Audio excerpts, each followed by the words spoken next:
Hey there, podcast fans. Are you looking for a new true crime podcast? Check out Gangster House, the new podcast from Imperative Entertainment.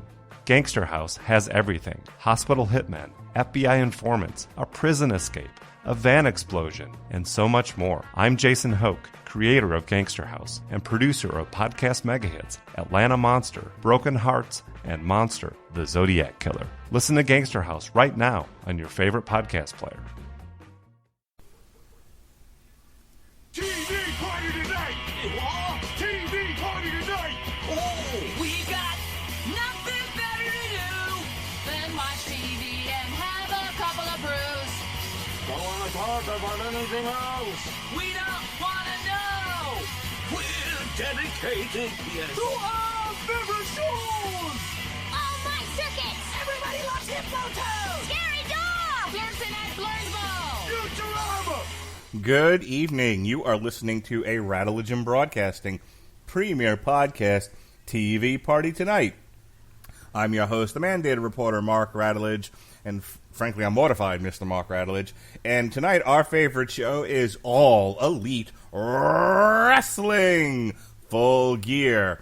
Joining me tonight from the Canadian office, ladies and gentlemen, you know him as Charlton Hero, but I just call him Chris Bailey. Chris Bailey, how do you do? I am doing great, and with me tonight is Dr. Brit Baker, and boy, is she ugly. Hey, where are you going? Where are you going? What is the issue here with Brit Baker? I don't think she's that bad looking. Oh, man, she's like Mianne Balik from Big Bang Theory. I don't know. Just doesn't do it for me. All right. So, yes, we are talking about Full Gear, which took place at the Royal Farms Arena. In Baltimore, Maryland, home of The Wire. Mark that on the bingo card, everybody. And it was headlined by two matches. One for the AEW title, Cody Rhodes versus Chris Jericho, which, if you just woke up from a coma, was not a mid-card match on a WWE card. Well, it did pretty well in its own environment, Mark, is all I'll say. Yes, it did. And then in a lights-out match, for the former Dean Ambrose, now once again known as Jon Moxley, as he was in Combat Zone Wrestling. I don't know. I think his name is Jon Moxley, isn't it? That's how he was announced. Something like Gian. that. He's Da Mox, like Yes. Da LOX. And then Japan's own Kenny Omega, straight from the video games. I think those guys are actually still fighting. I think that match has not ended, and it's at this point, I think Jon Moxley is currently burying Kenny Omega in a gravesite somewhere. Kenny Omega, is in a casket doing like the Bride, just trying to wiggle, just trying to punch his way through the casket. All right, let's get it started in here. Let's get retarded in here. Were you looking forward to this? What was your thoughts going into Full Gear? And you know what? Before we even get into that, let me ask you this, because there was talk. The people on the Twitters had asked. They wrote me and they asked, "Hey, are you guys going to do a Wednesday Night War podcast?" And I went, "I'm doing 500 podcasts. I can't do anything else." Though, I'll tell you, I say that, and meanwhile, I'm on Twitter begging, just practically throwing at myself at people, going, please do a boxing podcast with me, boxing watch-alongs and everything. Fucking crickets. But, will you do a podcast on the Wednesday Night War? I don't have the time. Anyway, we're like 5 weeks into this, I think. It started at the beginning of October. At the time of this recording, it is November 11th. And, let's just talk for a few minutes about the Wednesday Night War. We'll focus a little bit more on AEW, but Chris Bailey, cut off my rambling and tell me, what have you thought of Dynamite, week 1 to week 5 going into Full Gear? I will tell you that just having competitive wrestling back on TV is a big deal. For me, it's actually blocked my Raw viewing, believe it or not. So I save up a lot of energy for NXT and AEW. AEW is almost can't miss TV for me, and I know my enthusiasm has gone down week after week somewhat after seeing it over and over, but I'm really digging it. Like it's the first time in wrestling where we have just an unlimited amount of wrestling on TV. It's everywhere. I mean, you've got New Japan, you've got Ring of Honor, you've got AEW, NXT, WWE. It's Impact Wrestling. It's everywhere. I mean, we've gone from the Attitude Era to the proverbial buffet era. That's what we're in right now. It is an unbelievable overdose of wrestling.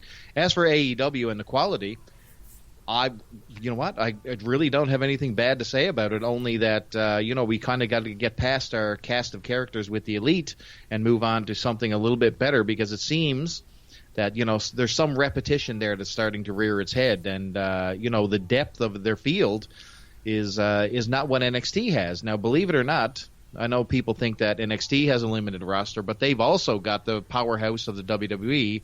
And I'm sure we're going to start seeing some more crossing of the streams there. So I'm just waiting for Randy Orton to appear and just RKO somebody. It's going to happen, people. Let me tell you. He re-signed with WWE, so probably not.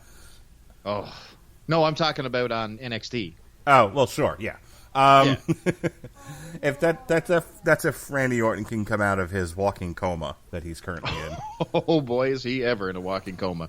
So, but AEW itself, just for one more thing, I think that the people who are on top are doing an amazing job. So, I mean, Jericho is doing the best stuff he's done in years. Cody Rhodes cut the promo of a lifetime with his own, basically, Hard Times promo. Like, this kid, when you talk about Cody Rhodes, this is a guy who WWE, didn't give the time of day to. And he is, I gotta think that we talk about Paul Heyman in the context of being a wrestling genius. I don't know if Cody Rhodes is too far behind, and that may be high praise right now, but that's where I'm sitting, man. This guy seems to know the business and seems to know what he's doing on that mic. Every time we go out for lunch or dinner or go to the movies, my daughter asks me for a slushie, an icy. Okay? Nothing wrong with that. Well, there is when it's every single time. Fair enough. And so as the parent, as the adult in the room, I have to say no. You don't need sugar covering ice every time we go out. We go out pretty frequently. We go to the movies almost every week for one reason or another. So as the adult in the room, you have to say no, or the children will always want ices and candies and Funko Pops and everything else they see around them. And that's probably my biggest criticism of AEW. Over the 5-week span, and certainly over the first couple of large event shows that they did, from Double or Nothing to All Out, the one consistent thread that I see is, and it's getting better over time, but it's still not there yet, and that's what's gonna. And I'm gonna tell you what I'm talking about, and then I'm going to put a pin in it because we'll bring it back up again with the Jericho Cody match. This is a group, especially led by Cody, you can feel his frustration with the WWE coming out of him. You can feel sort of the resentment of the mainstream WWE product coming out of Kenny Omega and the Young Bucks. And and back to the frustration. I mean, Jon Moxley has as much said it. I am set free to do my art from having been in this very restrictive, very closed off, boxed in, compartmentalized environment. And there's a lot of good to be said about that, but without an adult there to say, okay, we get it, but things still need to make sense. You still need to consider some long-term booking. Bingo. Here's the thing, the big criticism of the NWO storyline in WCW was that there never seemed to be a logical end to it. The ending should have been Starrcade 98, I believe it was, when Sting defeated Hogan. And he should have beat him clean, and there shouldn't have been the crazy issues that there was. To be the man, you got to be tan. Ugh. None of that. I love that. That's another podcast right there. Yeah. Listen, your pay-per-view is in trouble when your main event ends maybe 2 minutes in when the wrong guy gets a pin. Yeah. Like clean pin. right away. Oh my God. My favorite thing from that era was the PWI, the PW Pro Wrestling Illustrated cover that said, "We hate to say it, but give Hogan back the title." I wanted to frame that. Where I'm going with all of this, so people understand me. You need when you're sitting down to like write a screenplay, you need to have your ending worked out, and then you write to it. Not, I have this great idea, start writing, and then you get to the end and you're like, schmageggy, I don't know what to do here, so fuck it. That's how you end up with a Stephen King movie. So,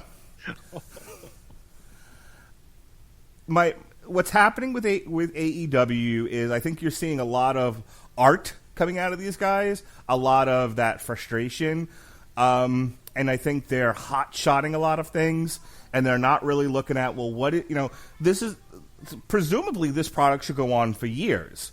I mean, Nitro went from 95 to 2001, if I remember correctly, and it ended because of the AOL Time Warner merger. Presumably, they should be thinking, we're going to go for 10 years, 20. I mean, Raw's been going on since the early 90s. And we're in 2019 here, so SmackDown, I think the late 90s, early 2000s, somewhere in there. So longevity is the key, and I know you can't completely predict what's going to happen, but there does need to be someone saying no to these guys every once in a while and saying, you know what, maybe we don't need 3 lights-out matches in as many months.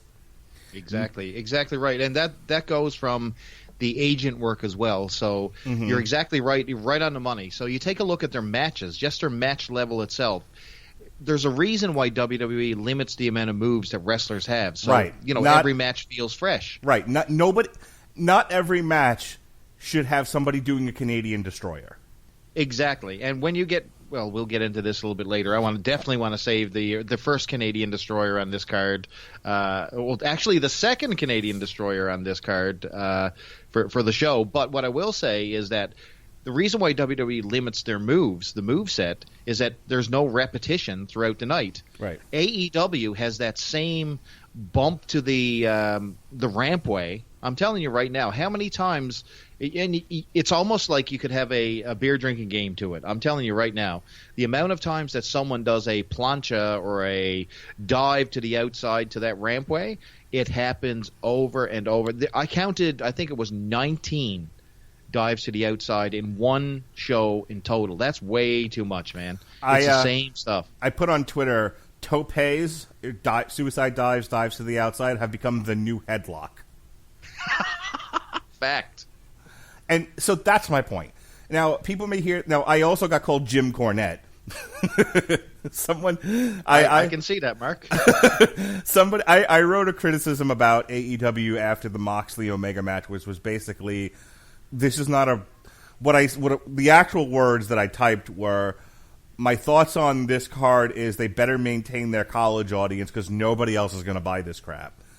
And what I'm trying to say is, WrestleMania is coming to Tampa, and I'm buying 4 tickets. 1 for my wife, 1 for me, and 2 for my kids, right? Yep. And WrestleMania, for every one wrestling fan, is probably going to have 3, 4, 5 other people with them because it's a family event. And that's the thing. I understand that there's a mentality out there that says, I want, as Jim Cornette calls it, video game style, endless moves, endless gymnastics, wrestling. But that's a very niche audience, and they don't have kids. They don't bring their wives for the most part. They don't have wives. You're talking about a very small audience that isn't going to grow. Some people will fall out of it. More people will come into it as they age into the, Look, I remember being in my 20s and loving, like, the cruiserweights in WCW. I'd never seen anything like it. I grew up on WWE style big man wrestling from the 80s. So here comes the 90s, and I'm seeing guys like Jericho, Malenko, Guerrero, Mysterio, and then these luchadors in there, and they're diving all over the fucking place. Oh, and man. I remember the first time that I saw Rey Mysterio in Psychosis on pay-per-view. I was gobsmacked. I could not believe the difference. I mean, we did have, Malenko and Jericho, I think, gets away with being a little bit overrated when it comes to this entire cruiserweight thing, because this guy was lucky to be in the ring with some of these guys. I mean, Sure. he was Canadian level lucha, let's put it that way, where a missile drop kick is, your high impact move, right? My favorite wrestler from that period in that particular group was Ultimo Dragon. He was a perfection. ninja. Yeah, he was amazing. But he could do it all. He just wasn't flippity doos. He could mat wrestle, and it was fantastic. Right, and he had some of my favorite matches from that era. But so all of this to say that my thing with AEW and the point that I was trying to make that night, and then of course why I got called Jim Cornette, is the essence of life is variety. You're not going to bring in more people, because I can tell you just from my own little sample that everybody in my house looks at the same wrestling product and picks out different things that they like. My wife likes different things than I like. My kids like different things than we like. Okay? My daughter, for the longest time, was like in love with Neville. I didn't give a shit about Neville. I hope she doesn't like him now. She doesn't watch AEW. So, the Wednesday Night War, and then we'll transition into Full Gear here. Watching AEW watching Dynamite for a few weeks, and then going and then building into Full Gear, there was a lot of good. I like the solid wrestling aspect of Dynamite, but I feel like there were some things that I wish they had chambered and waited a little while before they put it all out there. This just seems to be a company where the mindset right now is like there's a sense of urgency, like they're going to get canceled at the end of every show. So they go fucking crazy. And they're like, "Whoa, they brought us back again." And that's going to get old after a while. Yeah, there'll always be a niche group of fans who, for some odd reason, have amnesia and want to see a match with 100 dives every single week. These are the same people who think Slayer is the single greatest band in the history of metal because they play the same song on the same album and they've been doing it for 40 years. I get it. Bingo. As a Slayer fan, I get it. But also, Slayer has kind of a niche audience. Granted, it's grown over time. And so that's an audience that's kind of gone with them. But, take a band like Cattle Decapitation. You have no idea who I'm talking about. Take a band like Cattle Decapitation, folks. What the fuck are you listening to, bro? Cattle Decapitation. Kind of the same group of people for as many years as they've been around. They're not growing their audience. But for the people who like that stuff, but for the people who love Cattle Decapitation, everything they do is perfect. And so AEW, be a little more Journey, be a little more Def Leppard, a little less Cattle Decapitation. That's all I'm saying. Beautiful analogy. Beautiful. When we talk about... Speaking of Cattle Decapitation, the first match was with the Cattle Decapitation herself, Britt Baker. Just so people get it, when we review Survivor Series and War Games, we'll talk a little bit about NXT in the first few weeks of the Wednesday Night War. I'm not going to get into it now.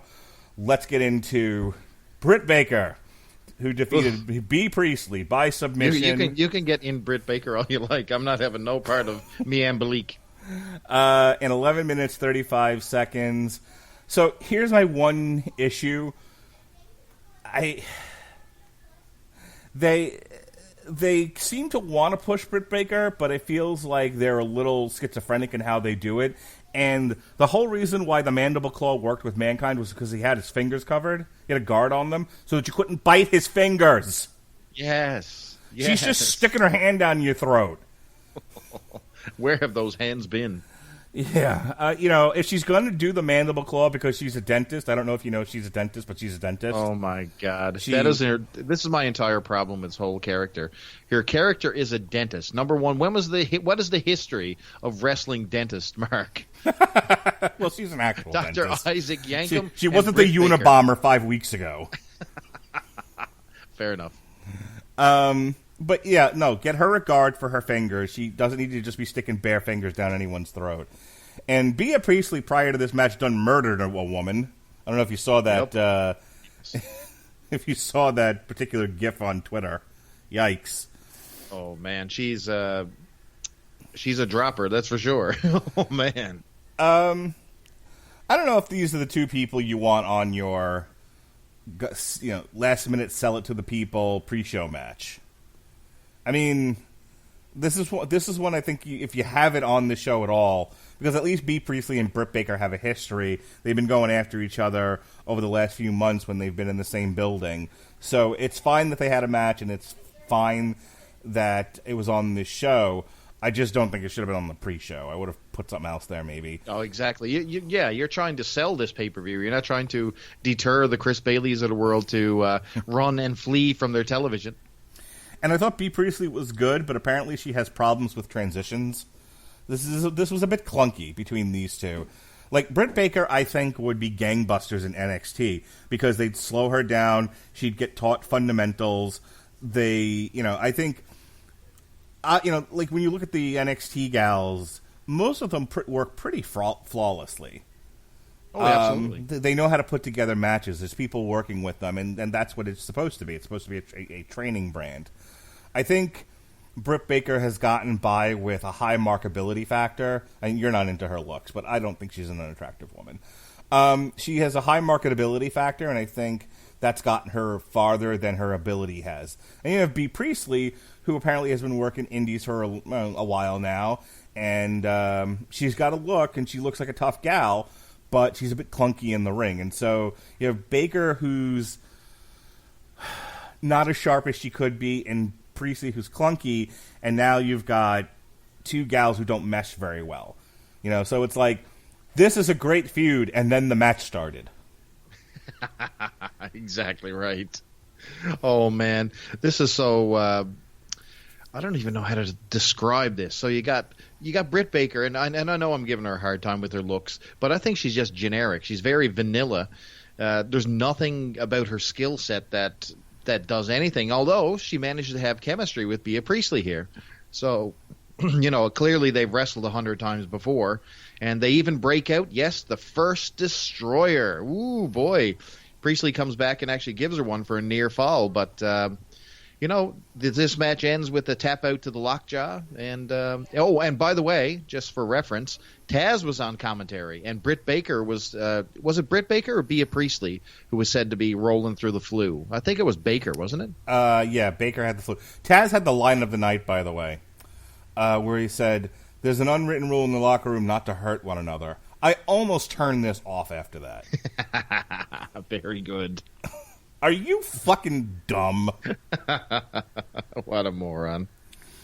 Like, I know people give Jim Cornette a lot of crap for for his sort of sticking to his guns about this should look like, in a world where magic is gone and nothing is kayfabed, you get a look behind every curtain, that wrestling should still have a semblance of a real fight. And a large part of that I agree with. I think, at this point, with the rise of MMA and accessible boxing and whatever, you really can't present this as a legitimate competition. But I'm okay, presenting as sort of a stage play of yes. of actual combat sports. I'm kind of fine with that, which is great until the lights go out. We'll get to that later. Yes. No, this actually happens in this match. So the lights go out and Awesome Kong appears on the stage with Brandy. Yeah. And she comes out with a knife. A knife. Like this is the second time. Actually, the second one may have been an ice pick and not a knife, but this is the second knife or blade or stabby tool that we've seen people attack.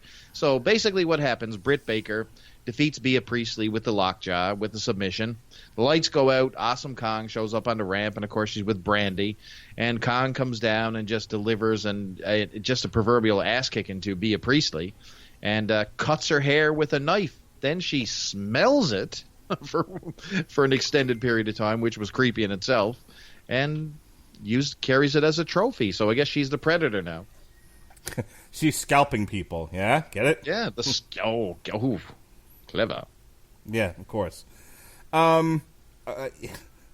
So yeah, they need to stop doing the fucking turning the lights off and back on again. And I'll get to that a little bit later when we get to the Lucha Brothers match. But Jesus Christ, you don't need to do your pre-show match does not need this much gimmickry.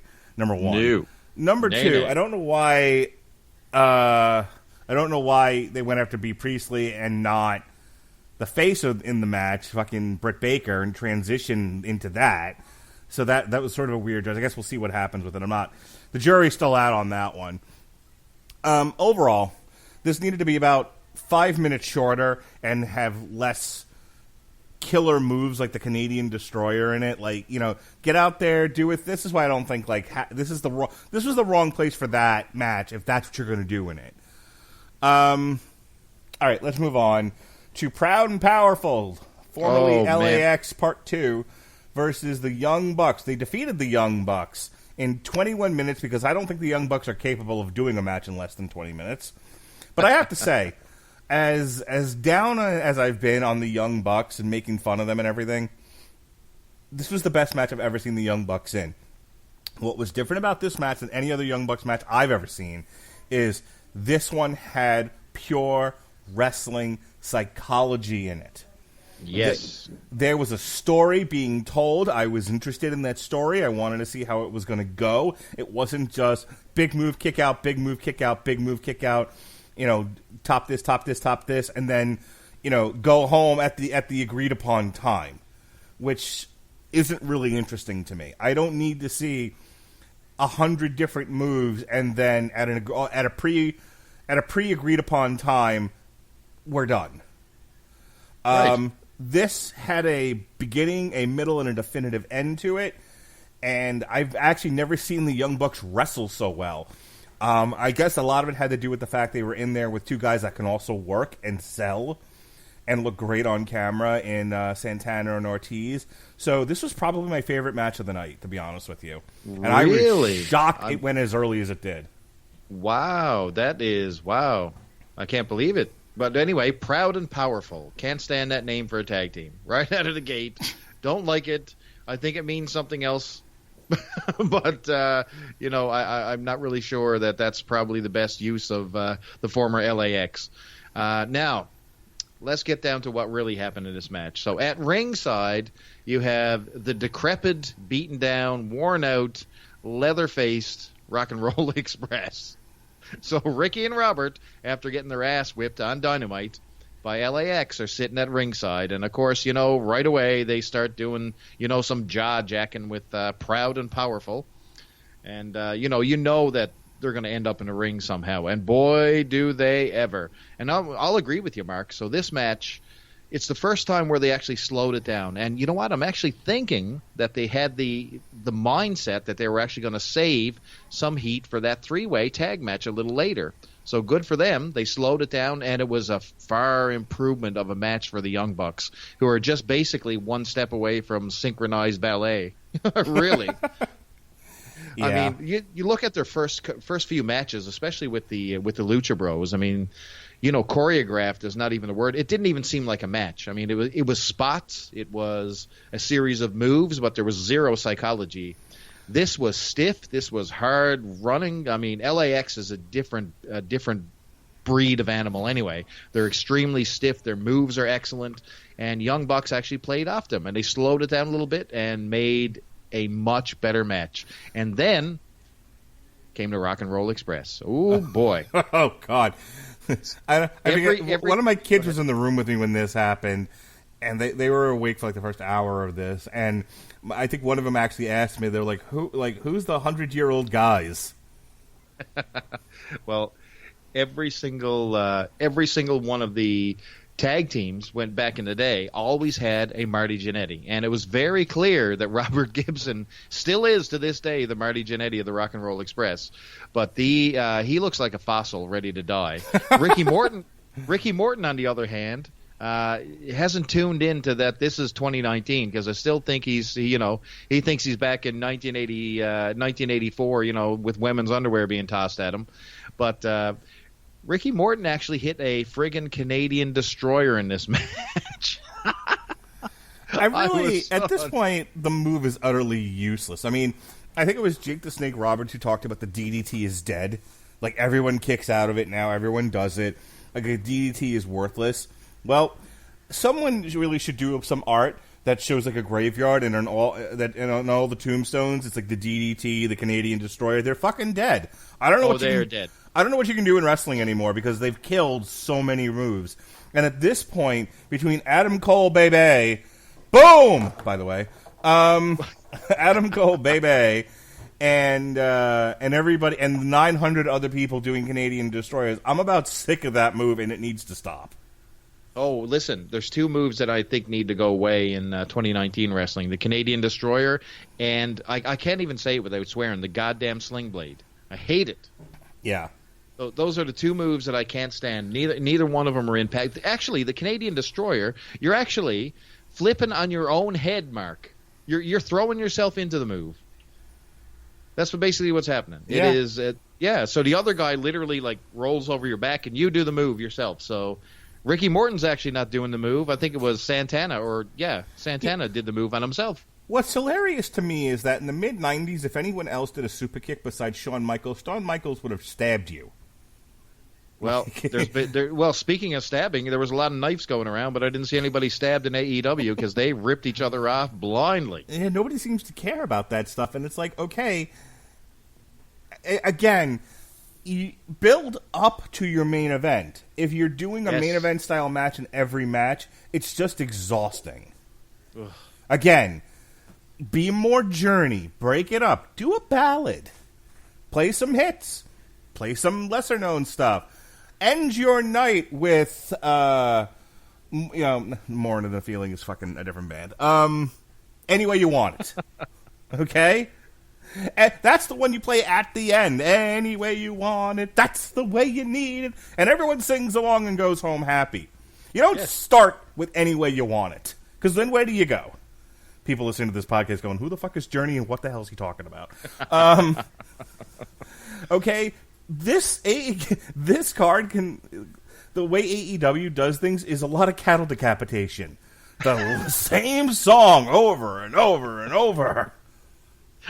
You have to be a hardcore fan to really enjoy and pick up the nuances of a different cattle decapitation song from one song to the next. Oh, is there a difference, really? Not really, no.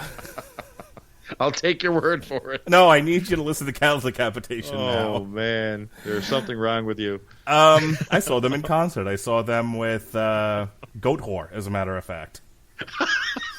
Yes. How do you explain to your mother you're going to see Goat Whore and Cattle Decapitation? I had a T-shirt, by the way. I had several Goat Whore T-shirts. I wore them proudly. Oh, man. Anyway, but Goat Whore had more rhythm than Cattle Decapitation. Just FYI. And you can hear more conversations like this on the Metal Hammer of Doom. Anyway. One thing I want to point out about this match before we move on. So Jim Ross is still finding his ground, okay, and behind that mic. So he doesn't. Grumpy old Ross. He's getting better. He's, you can really tell now. Before, he couldn't even tell who was in the ring. If there was a tag team match, this guy was lost. So you can tell that he's at least following the match. So he knows who the people are, who's in the match, and all that stuff. Moves are a different story. Luckily, he's not with Shivani this time, who will call his ass out on it. He's with good old, well-mannered Excalibur. 1-0 Excalibur, by the way. Yes. Excalibur is hilarious. So when Jim Ross screws up a move, he won't call him out on it and go, oh my God, that's the Panama Sunrise, or call something like that. He'll wait and he'll weave that into his conversation after the fact. So if he botches a move, he'll just go, yes, that was a heck of a Panama Sunrise there we just saw from Ortiz.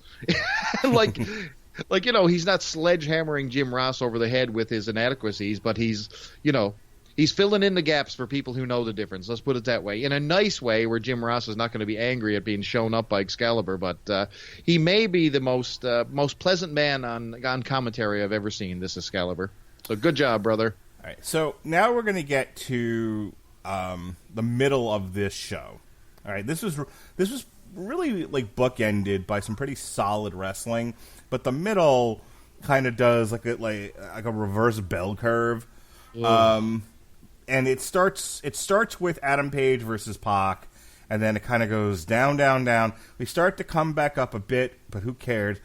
With Rio and Emi Sakura, and then we go back to exceedingly well with Jericho, Cody, Moxley, and Kenny Omega. Though that Moxley Omega needs a discussion. We'll get to it. Adam Page and Pac had a perfectly serviceable match. It wasn't anything special. It really had no. It had no it factor. It had no dynamic factor to it. It was just two solid wrestlers doing a match, and I was actually kind of disappointed and underwhelmed because Adam Page promised me cowboy shit. I wanted to see Pac with a ball gag in his mouth and Adam Page on his back, kicking him with spurs and riding him around the ring. That's cowboy shit. I wanted to see him tied up like a bull, like hogtied. That's what I wanted to see. I wanted to see Pac hogtied and carried out on a spit, ready for cooking. Yeah, I would have even accepted like the old smoking guns, cap guns. You know what I mean? The long trench coats or something. You know what I mean? Adam Page. Let's be honest here. Adam Page. The reason why we didn't get the cowboy stuff, his actual horse died. Okay? Literally in real life, his horse was dead, so he no longer has anything to ride to the ring. You've got Pac, who's also known now as the Bastard. Which, okay. By the way, I would have forgiven whatever lack of dynamic action was in this match if Adam Page had ridden that horse to the ring and Pac had Blazing Saddle style punched it in the face and knocked it out.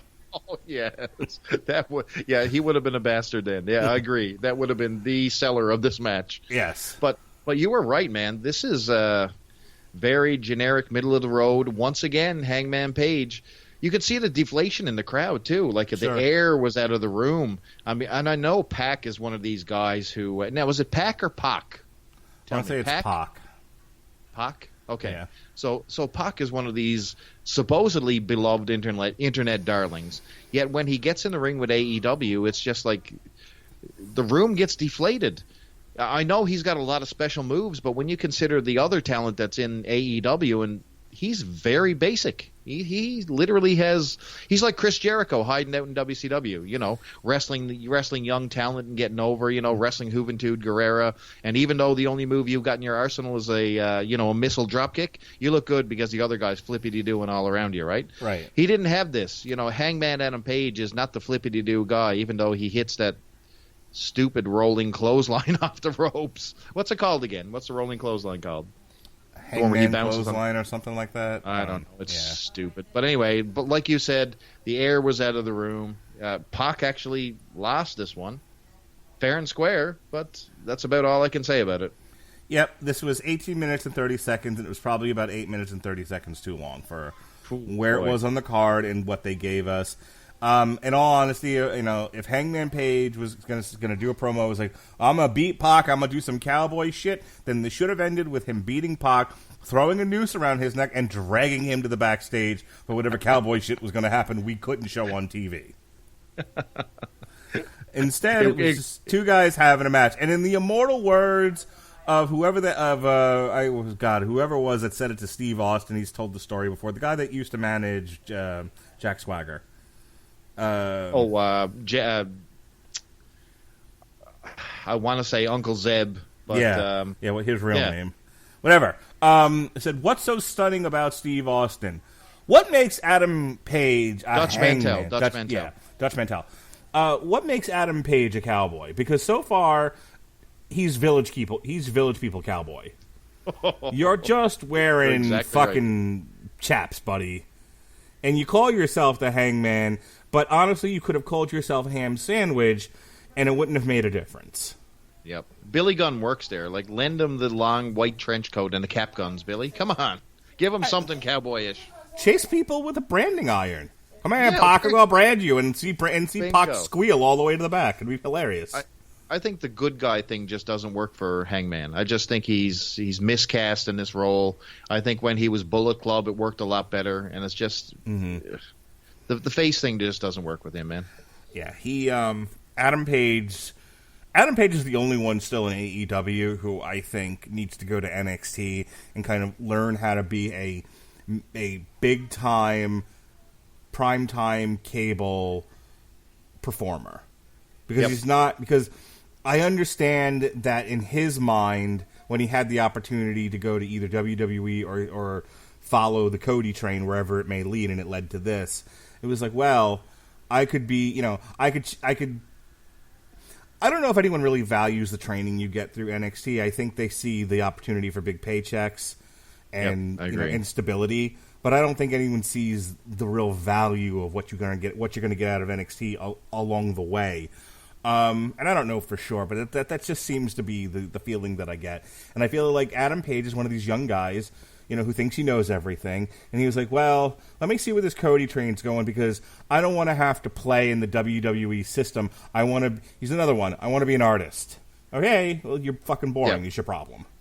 And not only that, you've got a promotion built around moves of excess. You know what I mean? Right. Everybody's got their flippity do and their off the rafters dive and all this stuff, and yet he's beating people with a dead eye clothesline.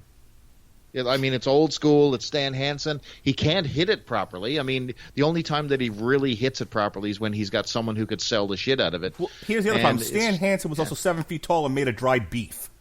Yes, exactly right. And you knew when Stan Hansen was hitting you. Well, he didn't even know when he was hitting you because he was blind. But when he laid it in, man, you felt it at the other end of the TV. I mean, he walloped you. Yeah, somewhere out there, Paige just sort of just graces you. I don't know. It doesn't work. He's not built like Stan Hansen. He's like an average guy. He looks like Shawn Michaels. Looks like an underwear model. It could be in fetish cowboy porn or something. Oh my God! Yeah, no. See, that's the problem. Is you're doing the gay cowboy act, and all you need is a cup of pudding.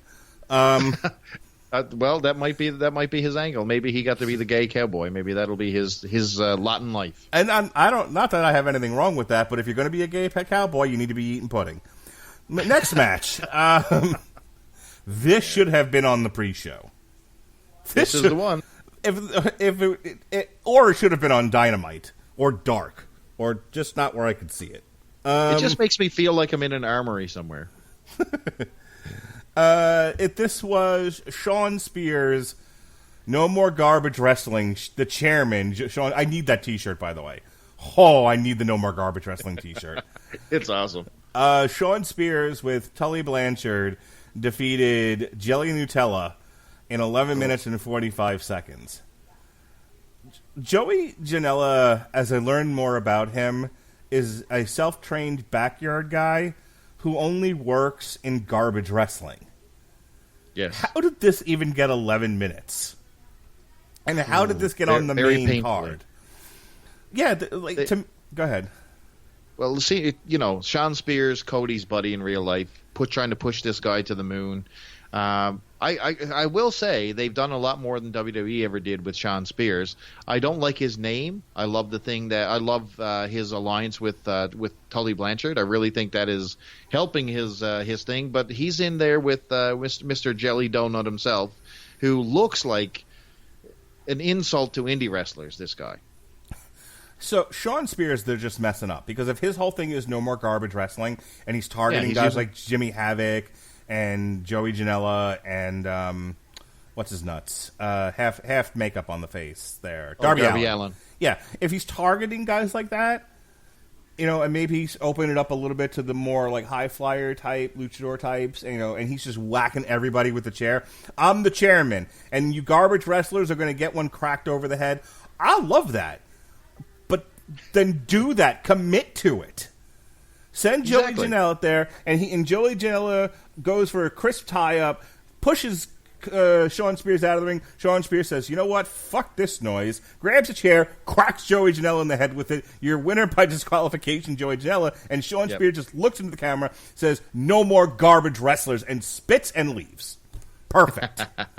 That's how you book Shawn Spears. Well, at least, so the ending to this match, for folks who didn't know, So basically, it's Joey Janela loses this one. I mean, Spears hits him with his Death Valley Driver for the win. But, I mean, there's a couple spots that are in here. I mean, if you're going with No More Garbage Wrestling, you got Shawn Spears actually tying Janela's hair to the top rope with the stupid tag rope, and he's got to fight to try to get himself out of the corner. I thought that was fairly genius. But I think a lot of the moves in this are not crisp. I mean, Joey Janela, there's a reason why he's a backyard wrestler, because I don't know if he's ready for prime time. You know, he looks like he's, got a sloppy jelly donut type build to himself. He looks like his pants are a little bit too baggy, similar to like Velveteen Dream back in the day when he wore those baggy poopy pants, I'll call them. And I don't know, it's just there's nothing here of any value. And like you said about Shawn Spears, I mean, you've got an angle where he's hunting down these hardcore wrestlers, but I don't know if anyone cares. They might if they actually positioned it right. Yes. And committed to it. And here's where, I was talking in the beginning about you need an adult in the room to say, no, this doesn't need a real match.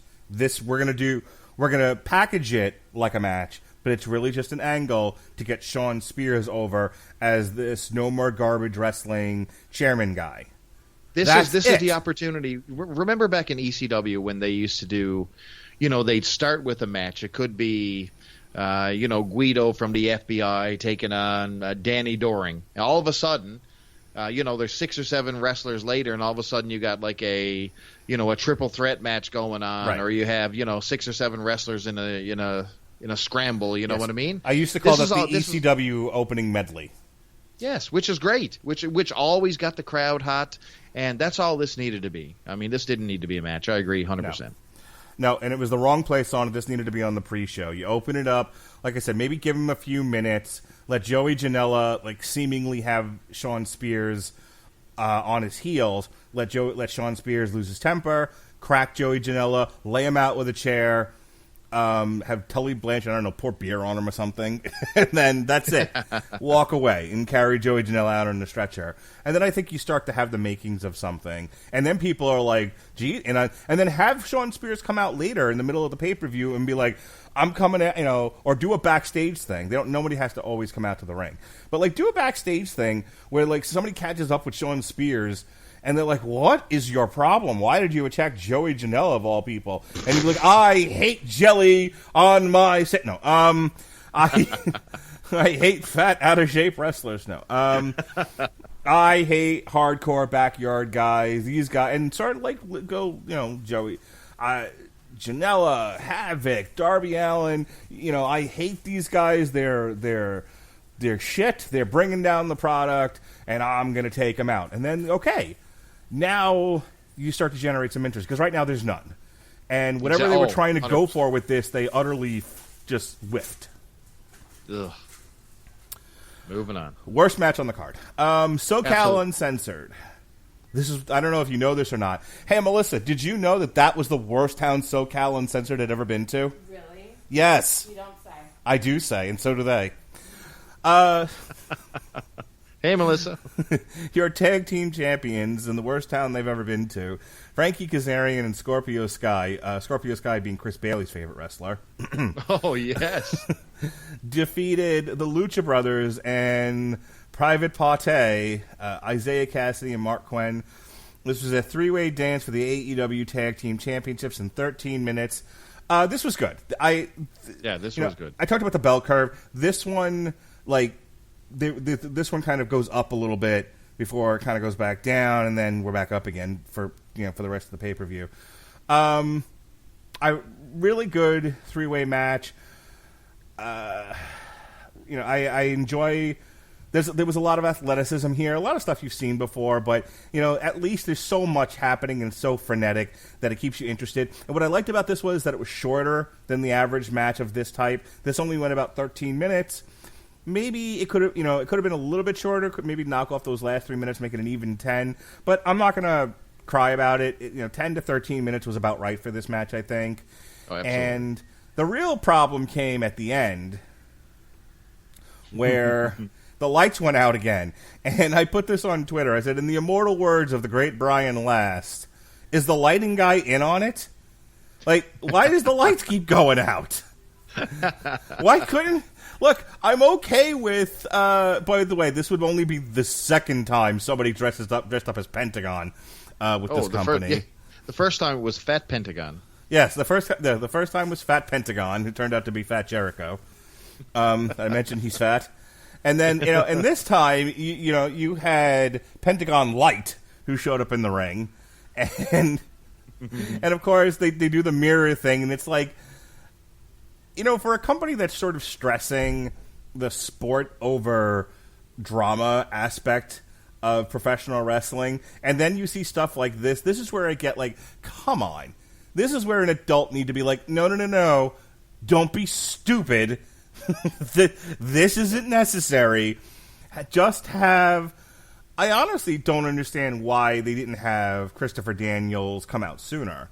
Like, the way I would have booked the ending of this is I would have had SoCal Uncensored in trouble, Lucha Brothers within minutes of winning the title, and Christopher Daniels comes in for the save, because there's no DQ, it's a three-way, beat down, and then SoCal Uncensored end up pinning, like, someone for Private Party.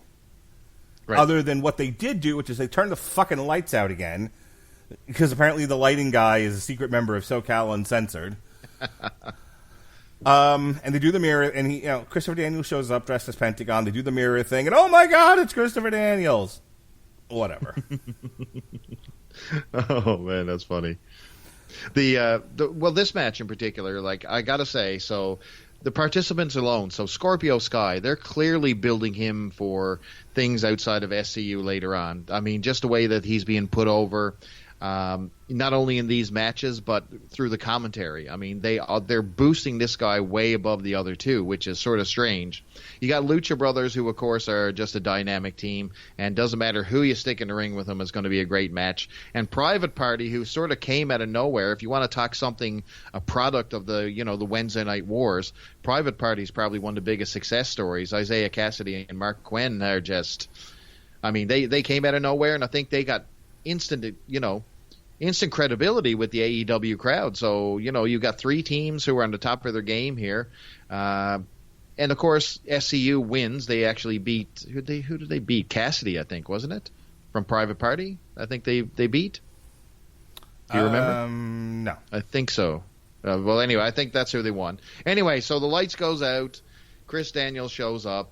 And what's funny is that I don't think the crowd knew who in the blue hell he was first, because he's wearing the Pentagon makeup on his chin, so right away it looks like he's got this like white beard sort of thing going on. And it wasn't until he started to do his Fallen Angel histrionics that people tuned in and started to cheer a little bit. But I think they lost the fans a little bit there with too many flip-de-doos. But overall, I enjoyed the match. I think Scorpio Sky, regardless if I think he's a bit of a douchebag, I think that he's got some credibility moving up the ranks. But they did mention in this one that Private Party is frustrated because it's their second loss. So they're keeping tabs on win and losses. And that's one thing I think if they're talking about the sports vibe, they're doing a pretty good job with the rankings. So they actually released rankings earlier this week, and, they actually got a running tally of their wins and losses. So pretty cool. Company I used to work for, we were having a hard time kind of keeping the doors open and the lights on because just the changes in funding, changes in business. And I remember there was a kind of a conversation being had about, well, how are we going to generate more revenue? Where are we going to get more funding sources from? How are we going to keep the lights on and the doors open? And somebody said, I hear what you're saying. What do you think about changing the carpet in the conference room? That's what I think about. What? That's what I think about when I say they focus on their win-loss record. It's fucking professional wrestling, for Christ's sake. Like, absolutely. Can we please see the bigger picture and not worry about, oh, well, Hangman Page has got 2 wins over Yakety Schmackety. Like, this isn't baseball. I don't fucking care. I think they're trying to use that as their separation between the two brands, that every win and every loss means something, right? So okay, the separation. I see their strategy. The separation between the two brands should be tell a decent story, because WWE forgets their stories half the time, drops them midway through, or puts on a red light, kills the guy, and God, no. That's the problem. Is like, I remember. I keep going back to musical references, so that's kind of like my base of thought. But I remember the history of punk rock being sort of a reaction to arena rock. You had all of these bands that were starting to play like stadiums and stuff, and people just started to feel very disconnected from popular music.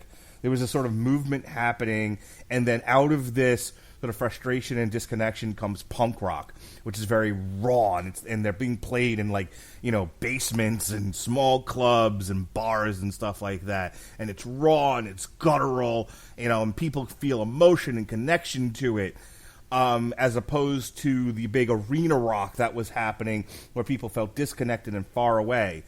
And so what does that have to do with wrestling? You know, if WWE's your arena rock, then okay, AEW, be punk rock.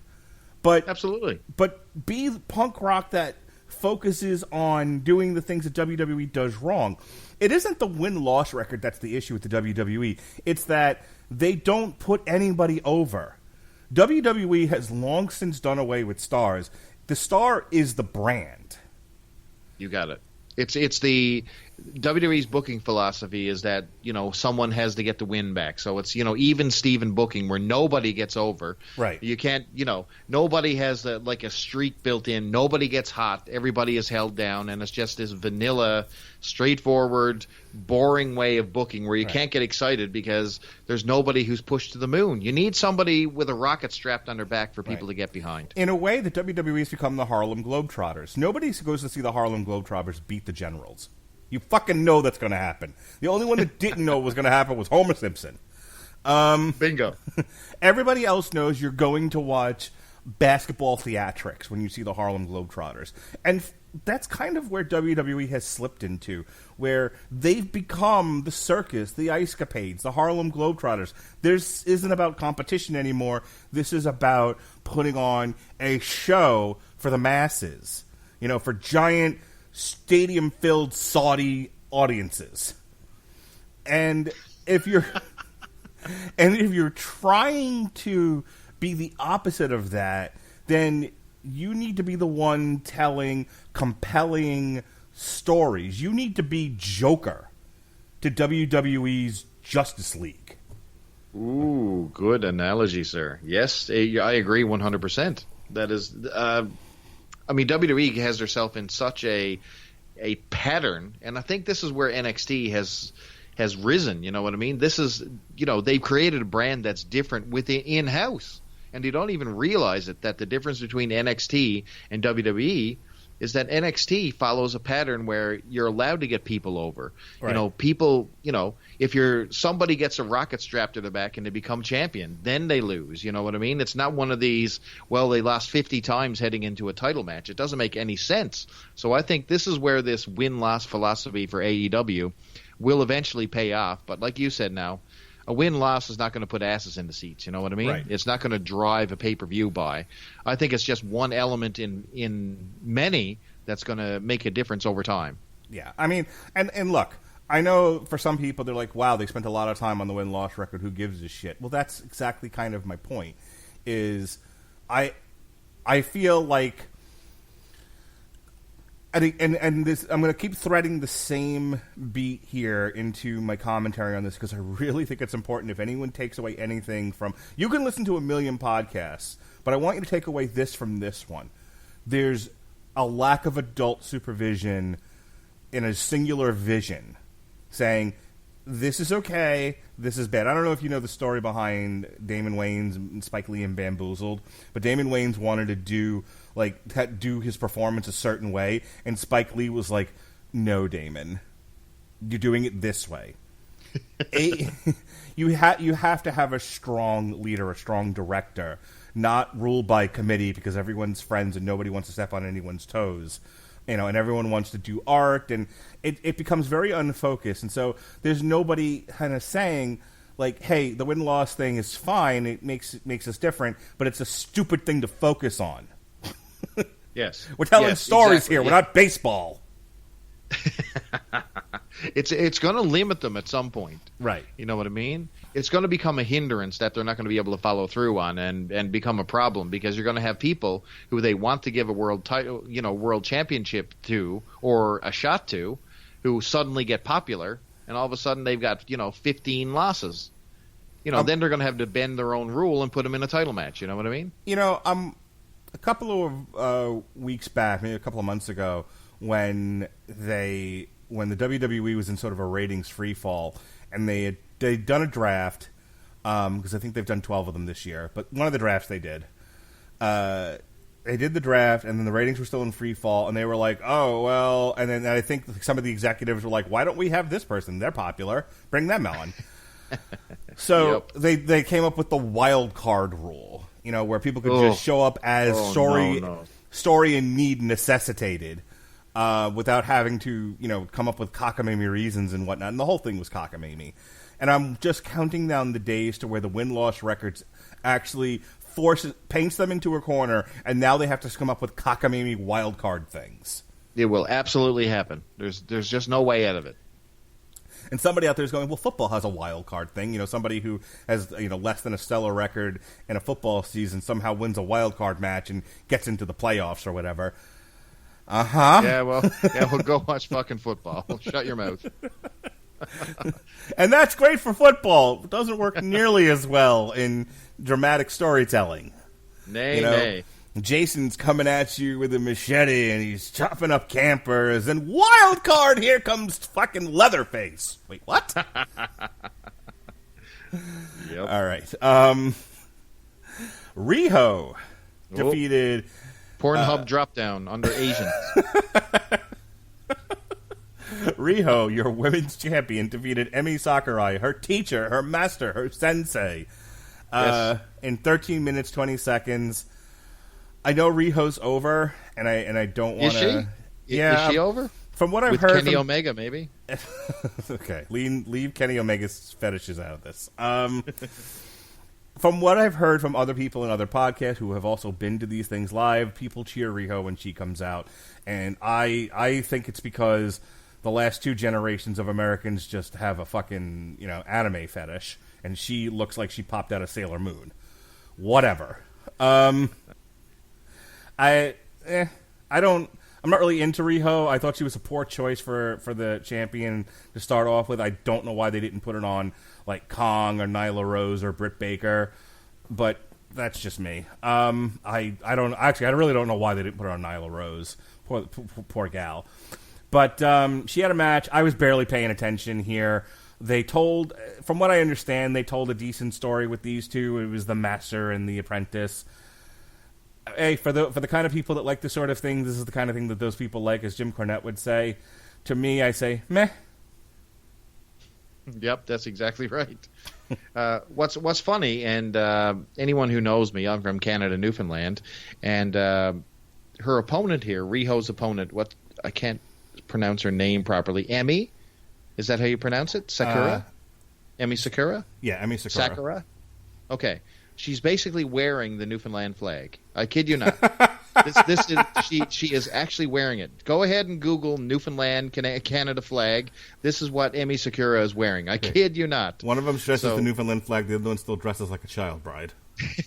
oh man! Listen, if my wife walked, I would be embarrassed if my wife walked in front of the screen and Riho was wrestling in her little fetish gear. This is what this is, right? This is the entire joke with Riho, is that she is like male fantasy fetish. That's the entire thing that drives this girl's gimmick. Am I saying it's a bad thing? No, because the wrestling audience is the 30 plus basement dwellers. You know what I mean? Who are into those things. So yes, neckbeards and incels unite. Look, I understand that what I'm about to say, people are going to fire back with, but Rey Mysterio. Riho is too dang small. Riho looks like when me and my son play wrestle. And my son can get in some good shots, man. I have taught that kid well. He also is a heel and likes to hit me from behind. I can't tell you how many times he's run hard, as fast as he could, as hard as he could, into my ass when I'm not looking. That kid is born for the mosh pit, let me tell you. But that's the thing. Even the daintiest of girls, like Sasha Banks, for example. Sasha Banks is a dainty gal. There's not much to her. She's very slight, and that's why she keeps getting fucking injured. But even she looks like she would tower over Riho, and is thicker and looks a bit stronger. Someone like Bailey or Shayna Baszler. what do you call it? The one that the one that used to be a bodybuilder in NXT. Now she's on the main roster. Oh, Dana Brooke. Dana Brooke. They would fucking murder this woman. Oh, and she's murdering herself with her plastic surgery, man. If her face gets any more tighter, I don't know. So, like, I remember Lord. the Nyla Rose-Riho match, and, like, Nyla Rose hit a splash on her, and Riho did that fake-looking, retarded Matrix bridge that she does. Yep. I've never seen anything more fake in wrestling in my life. That particular spot was, it literally stopped the world. It felt like the world stopped and people were like, oh, this is fake wrestling. That's what it felt like. You know, like, people listening to this, like, wow, they're really slamming this product. Look, again, Proud and Powerful Young Bucks, awesome. Paige and Pac had a solid wrestling match. Spears and Janela, I just think they handled it wrong, but there was nothing utterly bad about it. There was nothing incompetent about it. The triple threat was great. It's just the same triple threat I've seen a bunch of other times, and then What's-His-Face's comeback was not anything, was stupid. But the match itself was great. This is the only match on here where I was like, I don't care. Riho's not believable. And the stuff they're doing, it's like, eh. I guess if you're she wins. She just won with like a knee strike, which is, yeah. I don't know. One thing I will say about this match is that video packages matter because if you're new to this product, they set it up. I mean, you knew the whole deal, teacher versus student, but they didn't really play it up in the ring. No, that's the thing. Like, when WWE produces a show, every match gets a package. And you get the entire history encapsulated in a 2 or 3 minute package before the match. Cut some of these match times down. Give me more packages. Because there's some people out there like, well, you have to watch AEW Dark. No, you have to watch AEW Dark, loser. I don't. I have fucking kids to take care of and job to go to. I've only got so much time of this, and some of that time has to be dedicated to Big Dick Buster on Godfather of Harlem. Thank you very much. So, with that said, you need to take your AEW Dark footage, cut it up, put some music behind it, give me a package. And then maybe I won't look at my phone the whole time, but I think part of it is I was more interested in Emi Sakura doing her cosplay of fucking Freddie Mercury than I am in Riho. Oh my God. Thank God you said that. Has there been a worse cosplay in wrestling besides Emi? Well, Emi anything Cody Rhodes does. Freddie? He needs, and I'll talk about that in a second, but yeah. This didn't get over with anybody. People were like, as soon as she came out, people were like, what the fuck is this? Because she needs different music. She needs to come out to Fat Bottom Girl. But it wasn't like, oh man, this is really stupid. It was like literally, oh my God, what am I watching? We need to license the entire Queen catalog, and just every week, like she shows up on Dynamite again. She should come out to like on a bicycle, just bicycle over like gangbusters. When she finally wins the title, we like do the fucking should have came You're out the to Fat champion. Bottom Girls. Like I said, Fat Bottom Girls is what she should have come out to. Have her do a fucking Last Man Standing match and have her come out to Who Wants to Live Forever. Have her come out to the Flash Gordon theme one night. Be great. Oh, this is brutal. I would be, like I said, I'm fine with Emi Sakura looks like a fucking wrestler. Riho looks like Riho, as I said before, it looks like drop down Asian. This looks like a fucking Japanese sex robot. You got it exactly right. All right, moving on. For those of you that are still with us, thanks. And if you've listened to this, but you're like steaming mad, remember I'm at Mark Radulich on Twitter. Send me your fucking hate tweets. And I don't know this man. All right, now we get to our final two matches of the night, and boy, was this a tale of two different matches, man. Chris Jericho with Jake Hager versus defeated Cody Rhodes with MJF. When MJF threw in the towel at 29 minutes and 35 seconds. Look, let me say this. Let me get the positive out of the way first. This match, move for move, psychology-wise, was excellent. Darn near perfect. Chris Jericho and Cody at least when they're in the squared circle, are the two adults in this company. They know what they're doing. They know how to tell a story. Their years with the WWF, whether they're resentful or not, whether they were frustrated, whatever this fucking story was, they know what to do, and they know when to do it. They have the instincts, they have the experience, and I could watch Cody and Jericho do multiple matches, which I'm going to get to in a second. The ending, where MJF threw in the towel, was absolutely perfect. It was exactly what should have happened. But then, and this goes back to what I said at the onset of this podcast, they took what should have been a 3 pay-per-view storyline set over a series of months to where they build up MJF into this mega fucking heel. This guy was on track to be the next Ric Flair. Okay? The most hated, the dirtiest player in the game. This guy had it all. And they went... And again, and instead of giving me, long, slow, build, and finally in 3, 4, 5, 6 months from now, boom, baby's in the air. You gave me a 10-minute hand job and Pirate Eye. The fuck? Oh, man. I am going to disagree respectfully, sir. Ugh. So, I think you're right when it comes to the basics of the match. So I think psychology-wise, and this is my favorite match of the entire night, by the way. There was no, they didn't rely on flippity-doos. They didn't rely on win-losses. They relied on good old basic wrestling at its best. And Cody and Jericho, there's no one better, in AEW than doing this. Just real quick, this was like 1A for me. 1A. 1 is still Young Bucks, proud and powerful. I have 0 complaints about that match. Nothing. I loved it. The stuff after with the fucking Rock and Roll Express was an eye roll for me, but whatever. At least it Robert paid off. Robert Gibson is looking at you with his cross eye right now. At least they paid off what had started on TV, so it's like, I'm not going to cry about that. This is sort of 1A for me because everything up to the towel throw I thought was perfect, but having him then kick Cody in the nuts, to me, undercut the whole thing and blew months of storytelling. But I'll shut up now.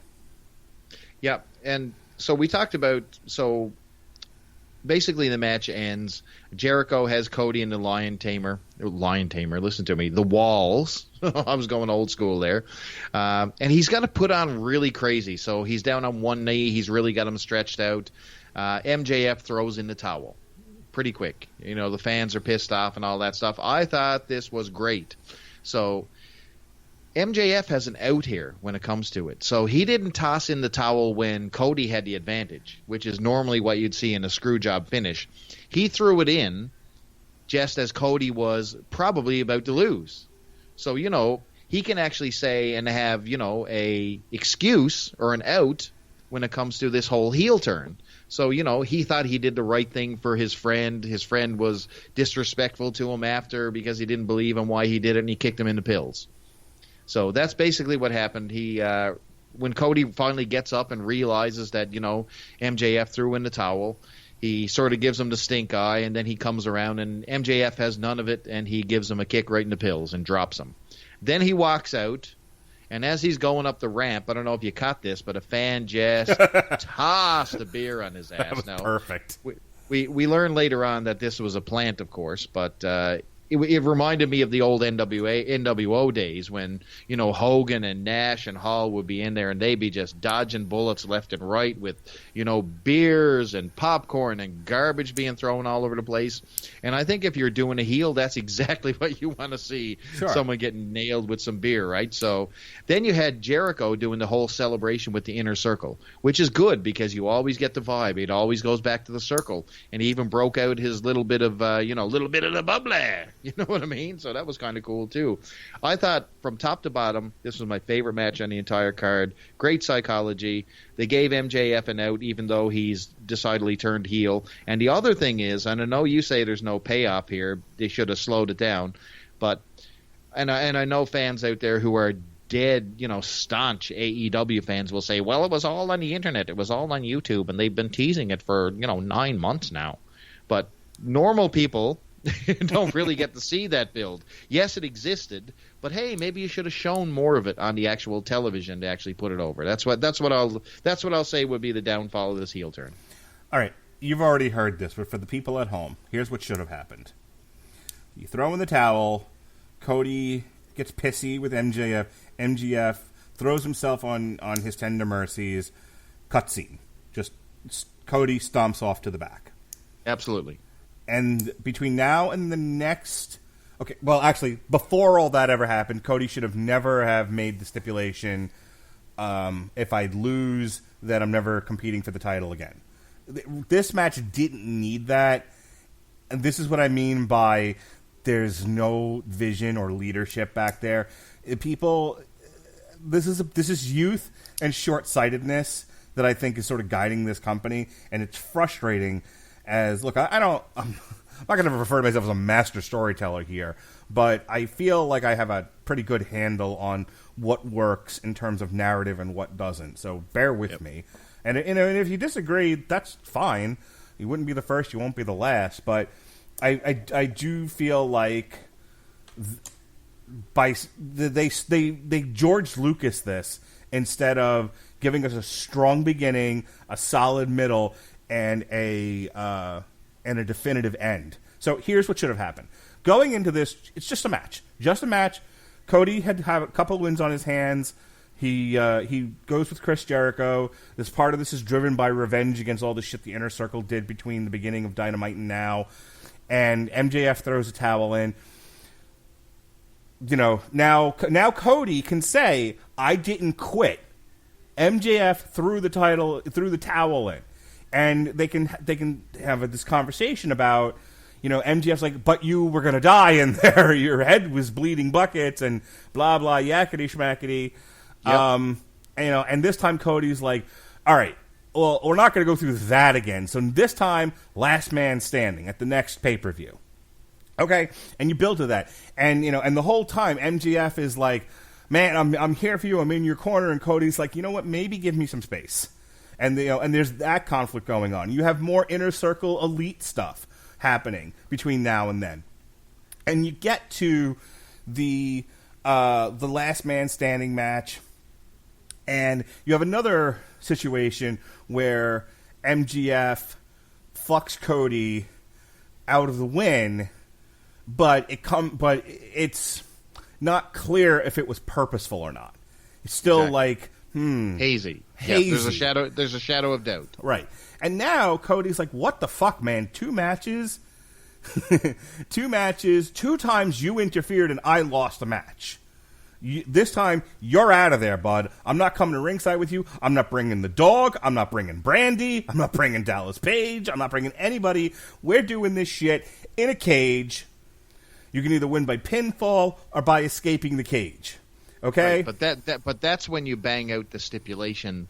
And if I lose this 3rd time, yes, I will never compete for the title again. And you have your cage, and you have the Inner Circle run down and try to, you know, get Jericho out and keep Cody in, and the Elite run down, and now you've got a brawl everywhere. It's fucking World War III out there. Chris Jericho is knocked out cold.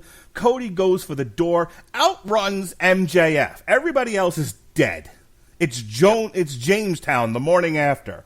Everyone's just on the ground, out cold. Jake Hager is somewhere else, kicking somebody in the balls in Bellator. It doesn't matter. Everyone's gone at this point. And Cody, he's minutes away from getting that title. He goes for the door to escape and outruns MJF and slams the fucking door on Cody's head. Yes, that's perfect. And he runs in there, and he grabs an unconscious Chris Jericho and throws him out the door onto the floor. And Chris Jericho wakes up, and the Inner Circle wakes up, and they're like, holy shit, Chris, you won! Yeah, and that's like, exactly right. So you got on-screen, you know, you're not just burying things in a YouTube storyline. You're actually showing it on TV. Right. Two back-to-back, you know, screw jobs, and then finally a capper on the whole entire feud. Right now, this seems like he should be fighting Jericho again, right? But instead now they're switching this off immediately and going right into MJF Cody, which is right way too fast. which you don't need to do MJF Cody until like next year. Yes. Milk it. Figure Double or Nothing, rather All Out was the end of August. And now this one is the beginning of November, so there was about a 2-month break in between shows. You know what? I wouldn't even pull the trigger on this feud. I would actually have MJF and Cody sort of have a reconciliation on Dynamite, even though there was a kick in the nuts. Mm-hmm. You know what I mean? Just bring it back together. You don't trust me. You don't think I'm your friend and all that stuff. Right. I mean, he was out there literally battling Jake Hagar. This wasn't your typical heel turn where, he's sort of softballing the other guys or just running around and not making contact. He was actually defending his friend the entire time. And they could explain it like that, where basically he was like, I tried to save you, and you have and that's the thing. The way I'm telling it, MJF's final heel turn frustration with Cody, even whether it's authentic or it was a plot all along by the powers that be or whatever the Undertaker called him, the greater power. It was me, Austin. It was me the whole time. You can go either way with it, and I think it's stronger if you wait and you do it at when Cody has exhausted all of his other options and he had the title within his grasp.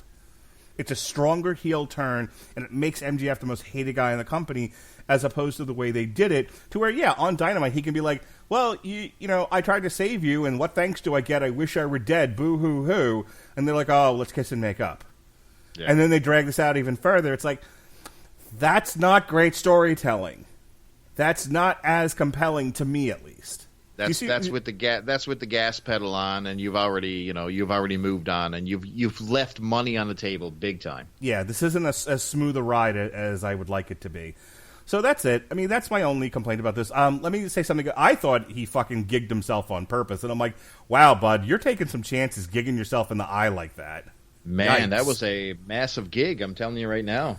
Well, wow. There are people who are convinced he potatoed himself, and like. Okay, but the whole rest of the story was was that he came away with a cut, and I don't know. So again, if he purposely gigged himself, I thought he did, because the way he takes that face plant, like watch it again, because I watched it a few times. I'm like, did he really fucking nail his head? His hands are up. Oh yeah, definitely. Oh yeah, there's no doubt it was worked. No question. I didn't think so either, but there are people who watch more wrestling than I do that are convinced that was real. Well, they're wrong. Yeah, I don't. I don't. It set up the whole next match, and other than and you can do like a work shoot spot where you face plant and you're protected, but you come up face full of blood, and then have the doctor check you out and everything. And there was at one point that I think Jericho was pulling the doctor away, which they're not going to do in a real if it's like a real medical problem in the middle of the match. You know what I mean? Exactly. Oh, yeah, absolutely. Jericho can't fuck with the doctor in the middle of the match unless that's a work spot. So, I, in that moment, got it. I, in that moment, thought it was a work, but there are people, like I said, who are convinced it's a shoot. I guess we'll never know until Cody goes on... what's your Canadian talk show where Brit had that whole conversation off the record with Michael Landsberg? Yes, until Cody goes on off the record and runs the whole thing down. All right, Jon Moxley, Kenny Omega, in a backyard brawl, which apparently goes right away. And I know that AEW is setting up their rules, and so all the different stuff that they've established that they're standing for, such as time limits, rules, actual tag rules which don't exist, and of course their ranking systems. So right away, an unsanctioned lights out match which doesn't count with the rankings. So what do you think of that? Right away, you've already got your wild card right here, right at match number 7. Yeah. There you go. Sure. So, I don't even know what to say about this. I wasn't into the Japanese death matches when they were a thing, and I didn't get it all here. Yeah, and it didn't get into ECW until like a lot of the guys had left for WCW. So like the best years of the Raven, Sandman, Tommy Dreamer feuds were already done by this point. By the time I was able to find ECW by having one of my neighbors stand on my roof with rabbit ears. Anyway, and then I watched it pretty religiously when they were on TNN, but by that point it was a zombie company. Oh boy. So over the summer while I was getting chemo, I watched that backyard show that Game Changer Wrestling put out, where people are like diving into light tubes and shit. Oh. And when you're getting chemo, anything will make you laugh. You're just looking for anything to make you happy at that point. And I did. I had a good laugh at this stuff, like these fucking stunt show idiots, just diving into barbed wire. One guy, I want to say it was Nick Gage who hit somebody with a car. Legit hit him with a car, and they were like diving into pools and shit. And it was fun. Yeah, it's like once in a while. Yeah, exactly. And my other thought while watching this was, so Jon Moxley tells Chris Jericho and anyone that'll listen that he's free from the WWE to do his art because Vince McMahon wouldn't let him do stuff like this.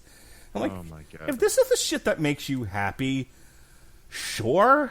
I'm not one to poo-poo someone's happiness, but boy, is this something I don't ever need to see again. Nope, and I think he's getting a scolding when he goes home too. Renee Young was on Twitter the entire time that this match was on, and she was like, "What the f?" was one tweet. Later on, she says, "No, seriously, what the f?" I mean, go ahead. She's seeing her husband, basically getting Wile E. Coyote'd 950,000 times. I mean, this match went on forever. There's a point where, you get the audience's attention with shock. That always works. You throw someone in tax, you get the ooh and the ah. But they actually wore the crowd out with this one, man. There was way too many. It was to the point where they were like, somebody die. Please, God, somebody die. So I've never watched, I've only seen one Saw movie, and I've never watched any of the Hostels, but I imagine that's what this was like for people. Same thing, bro. Exactly. Yeah, this was just torture porn for 40 minutes. Any one of the last 20-minute spots could have been the end. When they went into the bed frame covered in barbed wire, that really should have been the end. But they went another 10 minutes after that. And then he had to pull out the Ciampa routine where he's got to dismantle the mat.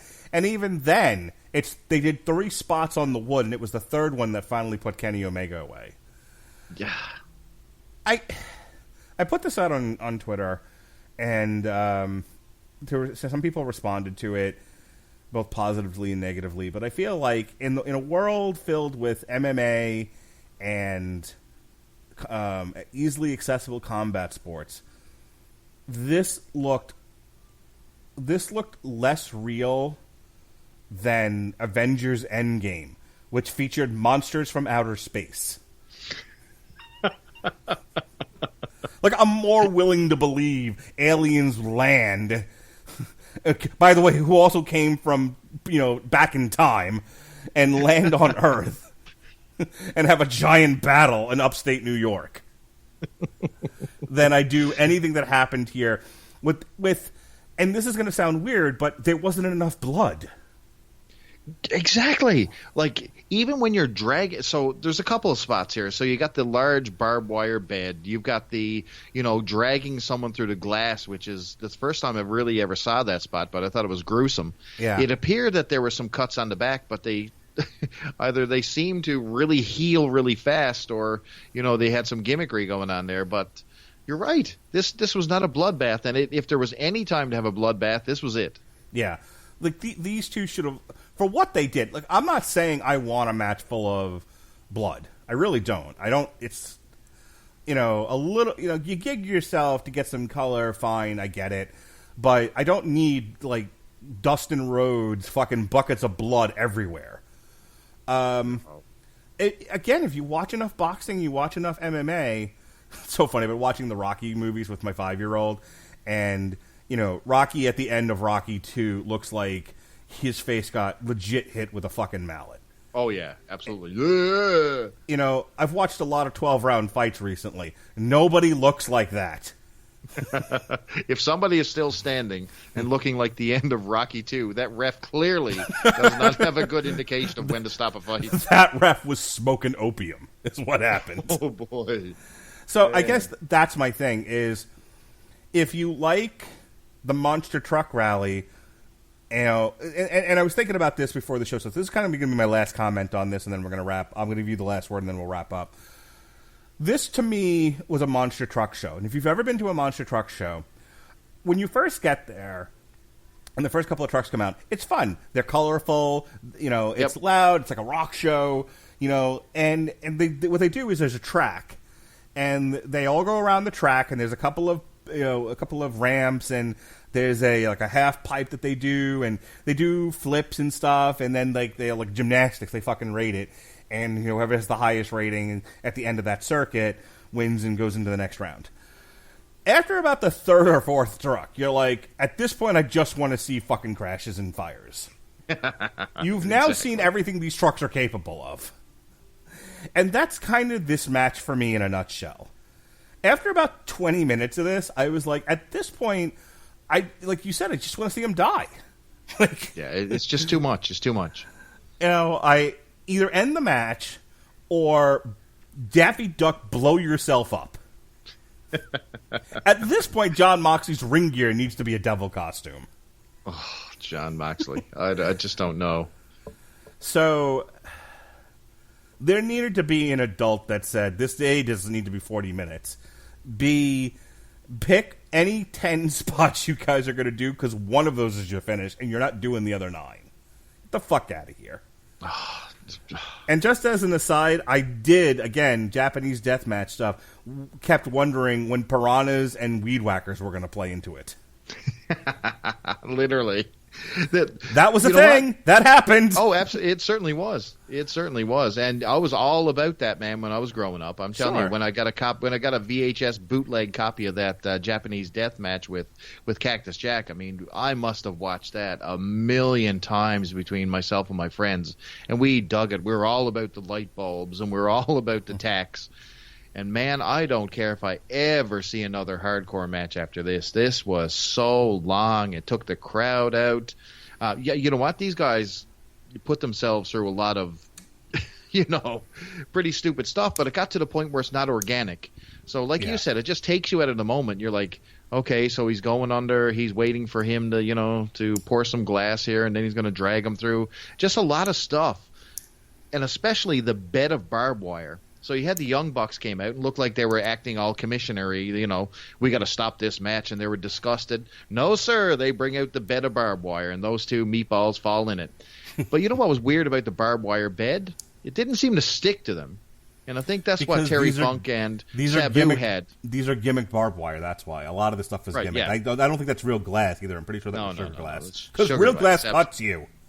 Yes, and they did have a couple little small pricks, but I mean, they fell into the barbed wire. It didn't stick to them. You remember when the classic match? I mean, Sabu and who was it? Sandman, maybe. I was thinking you were talking about Sandman and Terry. Yeah, Terry Funk. Dude, they had to cut him out of the barbed wire. That's what I'm saying. It was legit barbed wire. These guys are falling in like little plastic stuff, and it doesn't work. The match was too long. John Moxley, literally, he bothers me, I think.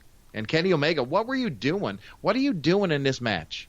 What is Kenny Omega doing in a hardcore match? Okay, buddy, you can very brief cameo. Sorry, yeah. Go ahead.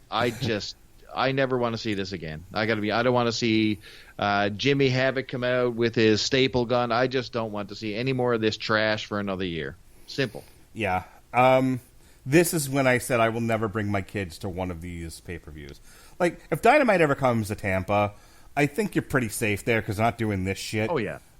On Dynamite. But, if, All Out or Double or Nothing or Full Gear or Fuck Riho or whatever the fuck show they're going to come up with next. That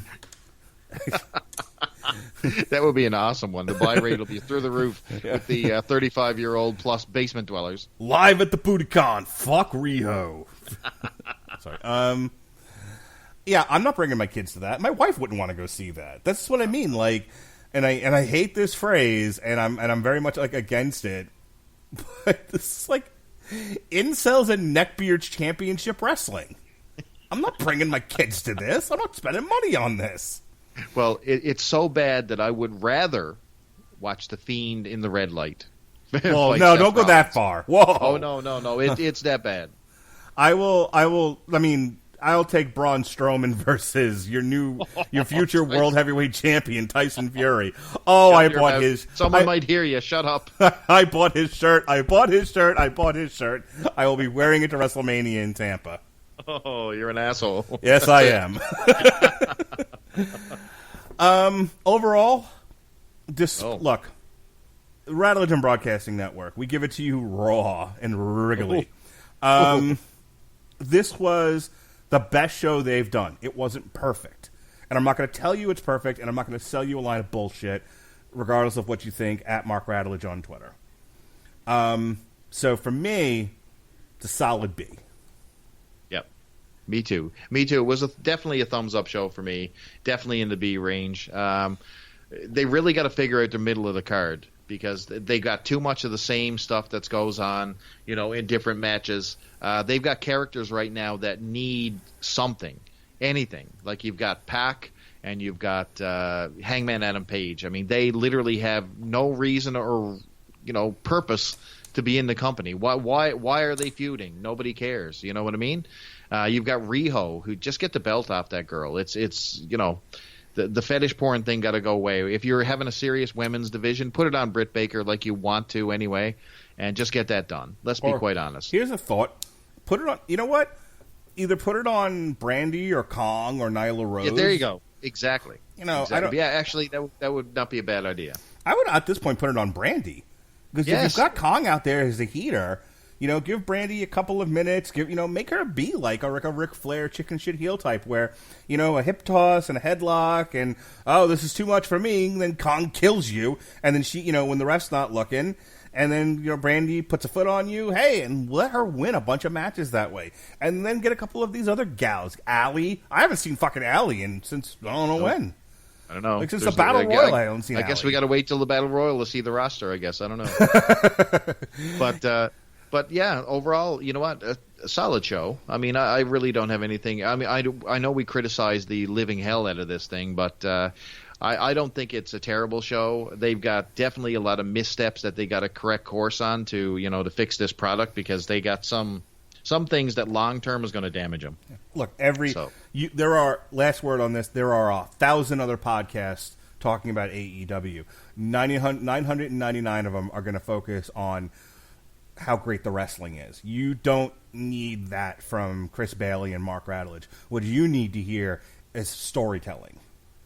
Yep. And a lot of those podcasts are not talking about the storytelling, or they're talking about it to a lesser degree than they are moves. Everybody can do moves. Moves aren't going to sell tickets. Nope. Neither will win-loss records. Moves and win-loss records, flippity-doos, topes, whatever you want. Not putting an ass in a seat. Sorry. They had plenty of guys in TNA that could do moves too. And what drove away the fans was not the lack of ability in moves. It was shit storytelling that drove people away. And being put on fucking, Pursuit Network. But yep, I agree. No, but when TNA had an audience and we're on Spike TV, what drove people away from that product was the stories were retarded. End of line. Yep. Yes, sir. Chris Bailey. Plug your stuff. I am Chris Bailey, and you could find me hooking up. We got a brand new Superblog team up, which I'll be announcing in the next couple of weeks, which we're going to be launching. I won't fill into details right now, but keep an eye on that. You can find all our other Superblog team up stuff over on the Twitter at hashtag Superblog Team Up or hashtag SBTU. You can also catch me over on the Chris and Reggie Network, or chrisandreggie.com, I should say, with my other podcast covering Strikeforce Moratory, the 1987 Marvel comic book, called Moratory Mondays is our podcast, and you might want to check me out there. Outside of that, you'll find me over here with Mr. Mark Radulich, and we're talking some wrestling. That's me. All right. What went up today was Stephen King's N on source material. Tomorrow we'll be reviewing Dr. Sleep. We'll take a break from Stephen King and review the new Rumahoy, Time to Party with Captain Yarface. And then on Thursday, we've got an on trial for The Shining. I met some boxing friends, and we're going to hopefully get to do some boxing coverage this weekend on ESPN+.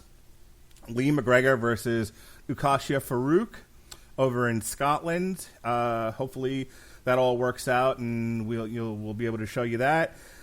And next week, we've got The Boys, Name of the Game. We've got Ford versus Ferrari, She-Ra Season 4, Dragon Force Extreme Power Metal, and The Boys Season 1. And if you liked our wrestling coverage tonight, and really, why wouldn't you? It's the best, because it's the truth. It's me and the two Chris's on November 26th covering both NXT War Games. Ooh, I cannot wait, sir. Survivor Series, Raw versus SmackDown versus NXT.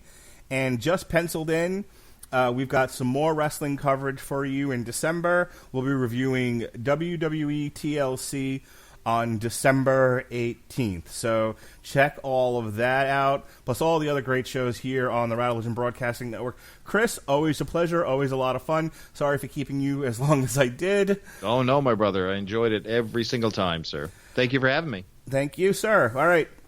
This has been the Radulich Broadcasting Network TV party tonight. Again, I'm at Mark Radulich on Twitter. Send me your hate tweets. Be well, be safe, and behave. Britt Baker's ugly.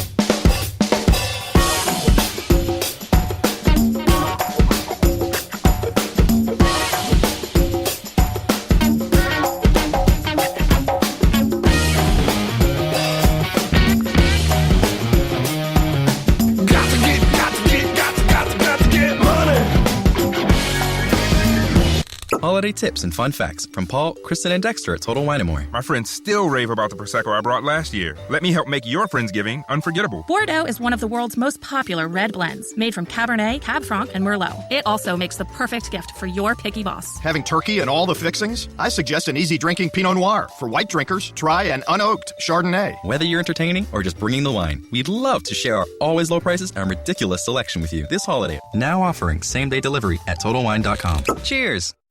Celebrate amazing savings at your local Sprint store. Now through Sunday, November 17th, you can pick up the new iPad Gen 7 featuring a 10.2-inch Retina display and smart keyboard on us when you add a new line on a qualifying plan. That's right, get the new iPad on us when you add a new line at Sprint. There's never been a better time to switch. Hurry into your local Sprint store now through Sunday, November 17th to learn more. iPad 7 Gen 32GB, $0 per month after $19.17 monthly credit for 24 months credit. Apply within 2 bills. Requires new line on qualifying plan. If you cancel early, remaining balance due, tax due at sale.